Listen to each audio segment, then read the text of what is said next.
Hey everybody, Robot here from Vespa, Motorsport, and ScooterWest.com here in San Diego, California. So I want to show you the original Vespa accessory sticker kits, specifically for the Vespa Sprint. So these came out around 2017, 2016. They had 4 different variations. Now they have 3 different variations remaining. And you have the orange and metallic silver, as I have installed on this black Sprint to kind of dress up the scooter. They also come in red and black, and also silver and dark gray as well. So the part numbers on the Scooter West web store are 606078M. You just search the Scooter West web store and you'll see all 3 variations. I'll show you how to get these installed, how to set them up. They come with extra decals to practice before you do the final appliques, and let's get right to it. So here's the different options for the official Vespa sticker kit. It's intended to be used with the Sprint, both the Sprint 50 and 150.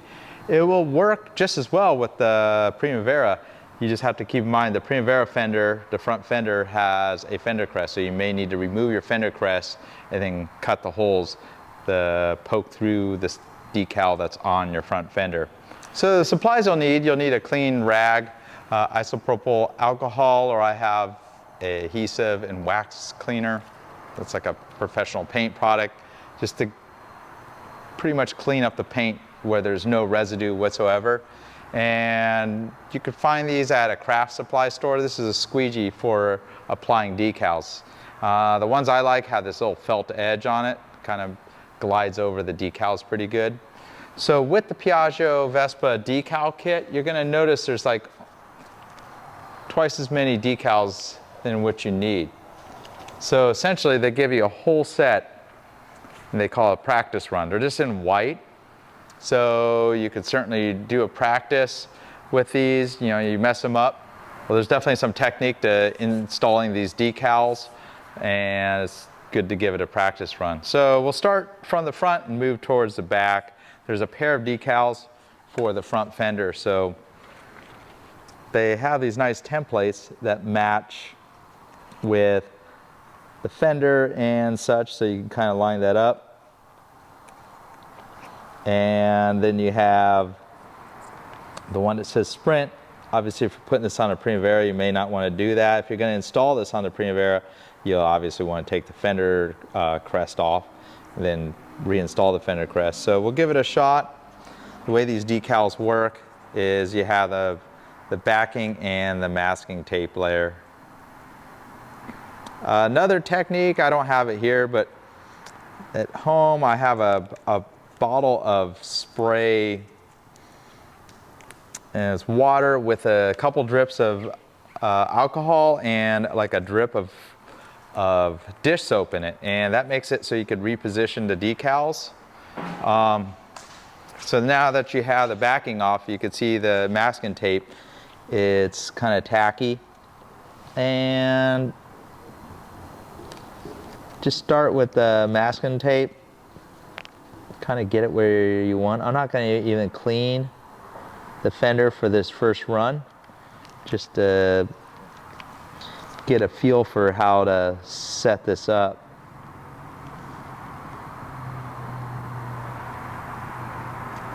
Something like about there. And looks like we're pretty straight right here, so I think we're pretty good. And the technique I like to use is just kind of work it. The idea is you don't want to get any air bubbles under there. If you do have an air bubble, sometimes you can peel back up, or in worst case, you can use like a little needle and pop the air bubbles. So let's just see how this turns out with this practice decal here. And just right underneath. So here's the second fender decal. It has the word Sprint would be on this. So go ahead and peel this back. This is again the practice decal, and you can see it kind of lines up with that little slot down there. So try to keep the gap really close. I heared it down in the center of the decal. Problem is the fender starts to curve. The one on the center is easier because there's not much of a curve. As it curves in, you kind of got to stretch the decal. It gets a little closer towards the inside. Once you're happy with the application, go ahead and you could peel up the masking tape. Just peel it back, kind of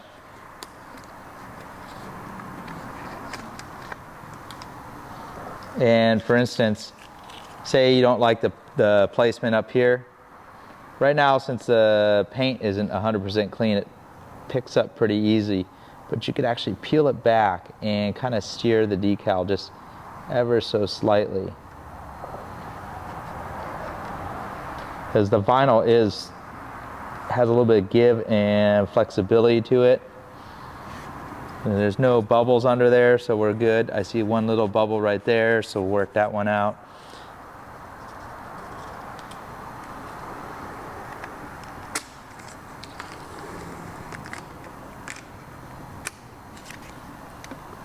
And I'm pretty happy with how that turned out. So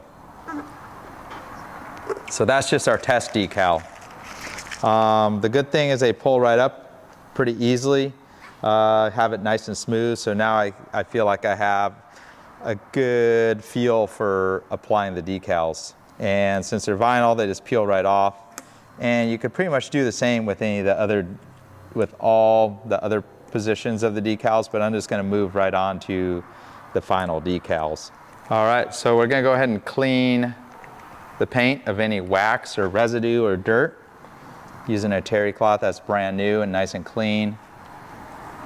So I have an idea where that decal goes. Make sure it's 100% dry. All right, so now I'm going with the home run decals here. Again, I want the edge of the decal kind of where the horn cover. All right.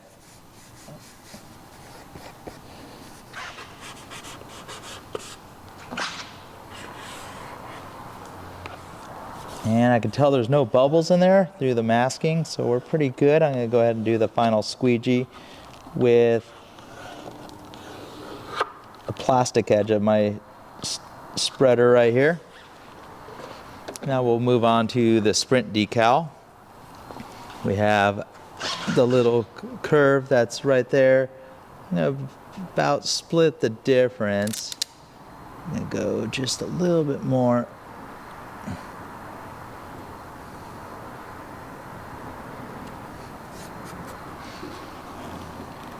Pretty happy with that placement.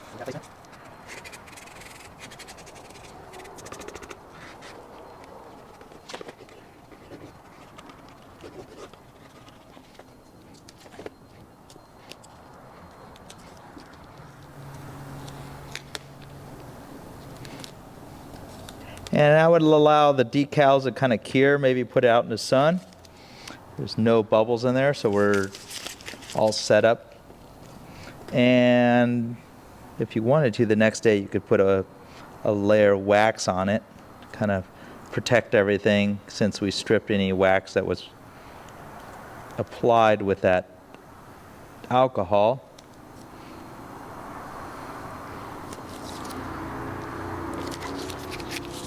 So for the leg shield, same situation. You got a test decal. You can kind of see it follows the outline of the horn cover. If you're advantageous like me, I'm just gonna go right to the final decal. I think I got this down. So go ahead and clean the surface. Everywhere where the decal is gonna adhere.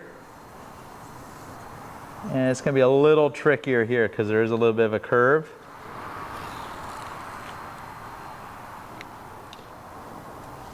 And again, you just want to get right up close with this so you can see where it's gonna let's say right about there. I think we're pretty good. And there's a little bit of a curve right here. So I'm kind of working that. It's because there's a little bit of the sheet metal that curved. So I haven't adhered the lower section. I'm working on just the upper. And if the decal's a little bit too high and ends up going into the chrome leg shield trim, you can always come back with a nice sharp razor blade and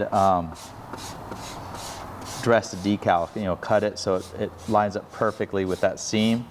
I don't think it's going to be an issue here. Now we're moving on to the orange. And I'll use the sharp edge of the plastic, kind of give it the final burnishing. This decal to definitely adhere to the painted surface here. And I'm pretty happy with that. So let's go ahead and pull the masking backing up. And you can see that I left behind a couple little bubbles right here. And oftentimes you could just squeegee them out. Sometimes time will take care of it. If there's still an issue, you could always come back and just use a small needle and pretty much make a very small hole that you'll never see in the decal. And that would eliminate that bubble there. So there we go. So it looks all perfect right there. A little bit of a bubble here. So this bubble's right at the edge, and I'm able to work it right out to the edge. You can continue, if you have any that are close, you can try working them out to the edge. And that one almost got it right to the edge. That one's gone. This one's not wanting to move, so just give it just a tiny little poke, razor blade or a needle, and now it just disappeared because you're able to push that little bit of air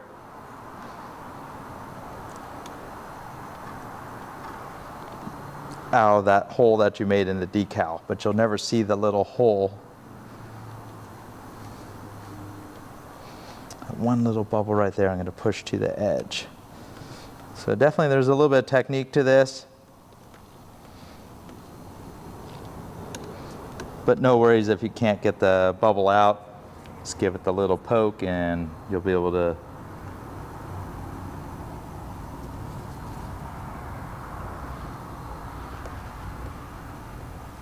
So first of all, you need to remove the grab rail or the rear rack if you have one on your scooter.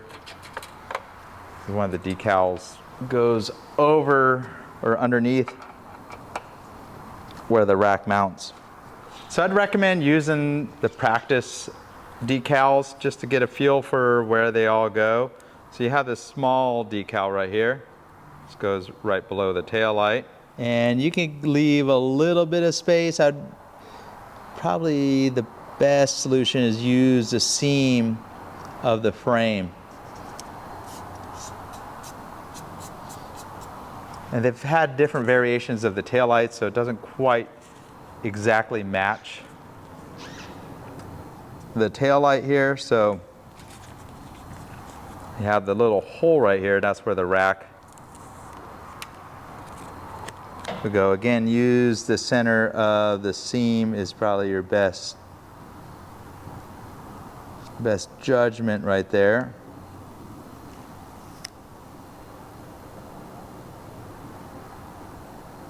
And on this 2023, you can see they have a slightly different taillight shape. One other option, if you wanted to, is you can remove the taillight and we could scooch the whole thing down. And that might be a better look. And I think that's what I'm going to do for installation. And as you can see, I'm having a little bit of difficulty getting this to flatten out right here because there's a compound curve. So get the idea, you kind of move from the center and then move out. But But when I do the final decals, I'm going to actually remove the taillight. I'm going to scooch them down. I'm going to move that one up and move that one down. I'll cut that hole a little bit larger. So again, this last one, which would be the orange kind of lightning bolt, be best without the taillight, and that's what I'm going to do. We're kind of run that along the edge. So to remove the taillight, when to reach underneath the scooter, there's going to be a knob underneath. Sometimes you can turn it, sometimes you can't. If you can't turn it, you could turn it with a wrench, or you could get a T25 Torx driver or a wrench on that plastic knob is directly behind the taillight here. So there's the knob that retains the taillight. And it just pulls right away from the bodywork.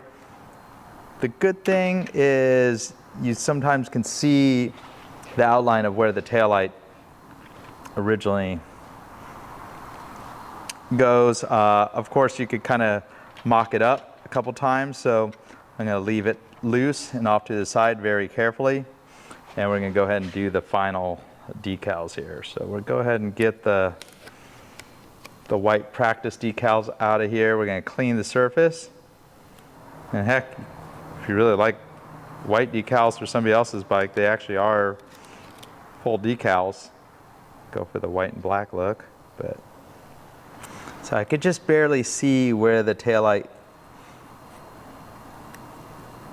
originally goes. I'm going to start with the upper large silver decal here, and don't worry about the holes, those are real easy to cut. Just going to go right where I'm inside where the taillight's going to cover up. So we're going to drop, see the taillight kind of goes right there, and you can see a little bit of an outline. I don't think the camera's going to pick it up all that well. We'll go right about there. So we'll get the squeegee.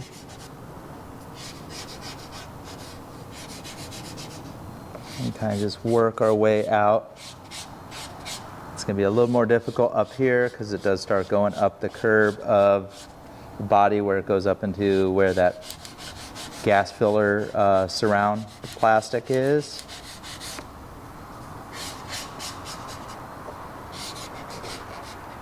Got a bubble right there.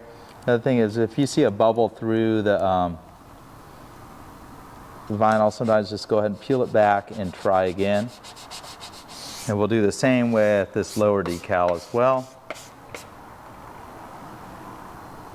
And at this point, you could just pull the masking back. Yeah, it looks good. I don't see any bubbles.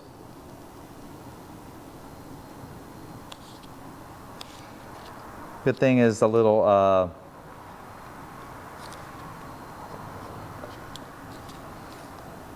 trim piece that's part of the rear rack is going to cover up that little extra hole there where they had the original position of the. So that's going to cover that up, no problem. And you could take your razor blade and cut the hole where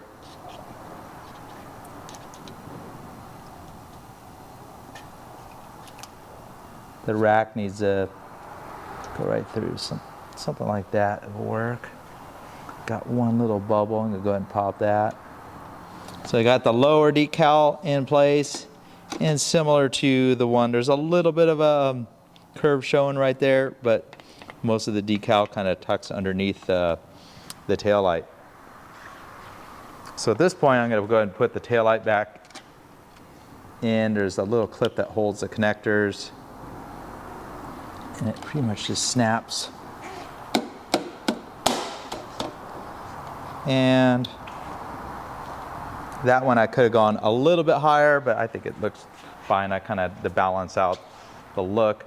Of course, that's what you got the mock-up ones, kind of get a feel for what works best.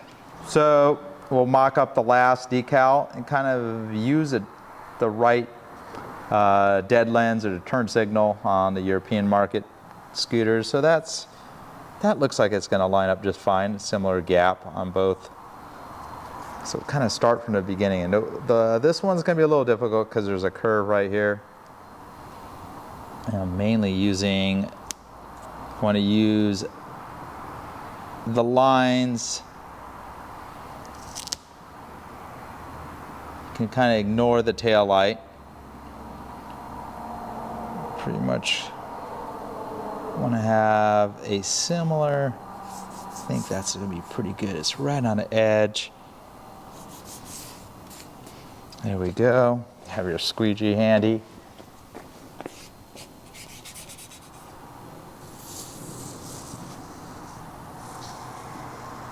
There we go. And that's pretty much all the decals. So we'll go ahead and put the rear rack on. We'll affix the tail light. All right, well, thanks for watching. Hope that was useful. That gives you a visualization of what these inexpensive original Vespa decal kits can do for your Sprint or even on a Primavera. Maybe you want to dress it up. Maybe you're just tired of the same solid color scooter you have. Easy way to dress it up. Thanks for watching. Robot here from Vespa Motorsport and ScooterWest.com.